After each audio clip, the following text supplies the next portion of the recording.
Simon. A very difficult day for so many Australians today. Particularly, we think of members of the Australian Jewish community and their thoughts looking back to 1 year ago today, the sadistic and appalling terror attack that was perpetrated on Israel. Yeah, an awful crime was committed in Israel a year ago today, Kieran. The Jewish community should be the focus of today's events. I think we need to be very thoughtful and mindful of the real pain that they've gone through. 1,000 plus Israelis lost their lives. Of course, 250 odd were taken terrorist by Hamas and related forces. And there are still over 100 of those who have not been accounted for. The first thing I think we should do is note the terrible events of the day, the killings, the rapes, the other crimes that were committed by Hamas. But also we need to, first and foremost, call on Hamas unconditionally to release those hostages. Yes, indeed. That's such a huge factor in this, Peter McGoran. And then as we reflect on that appalling event in Israel, it's been such a difficult event around the world, but the rise of anti-Semitism in this country has been so regrettable, and incumbent upon all leaders, members of the media and others to stamp that out, Peter.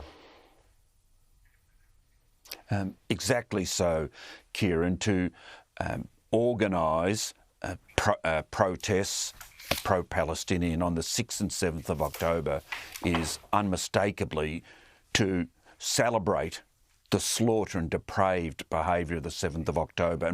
And here in Australia, we have to face up to that.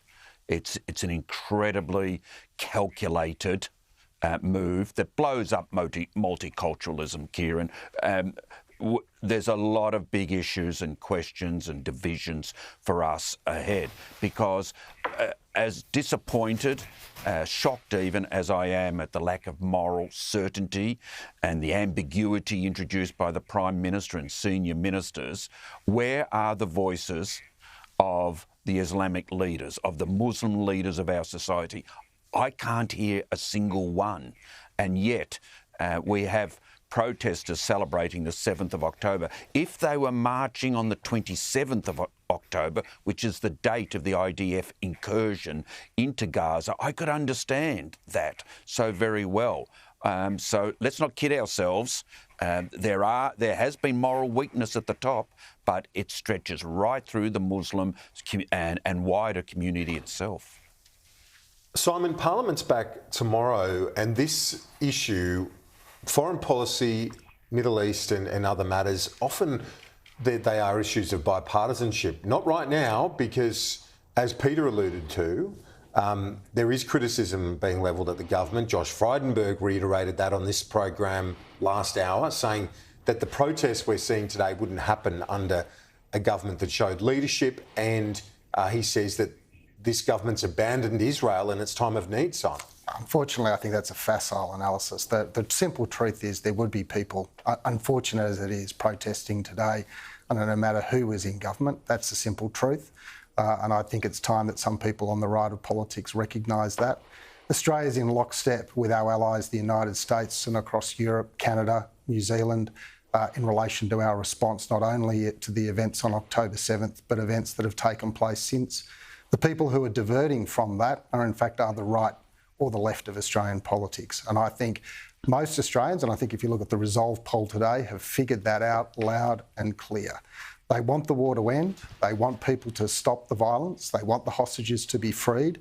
But they don't think an endless cycle of violence accelerating on into infinity is the solution to this problem. And they want Australians to be peaceful here, back in this country, and they don't want the violence coming here either. And racing up, pushing up that type of rhetoric doesn't help that problem at all. With Parliament to return, Peter, you would imagine this issue is going to dominate much of the attention as it is right around the world right now.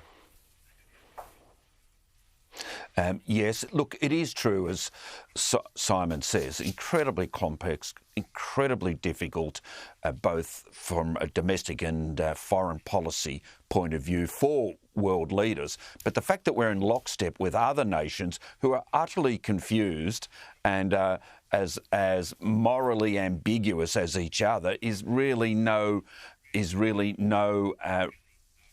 franking of our Prime Minister's behaviour.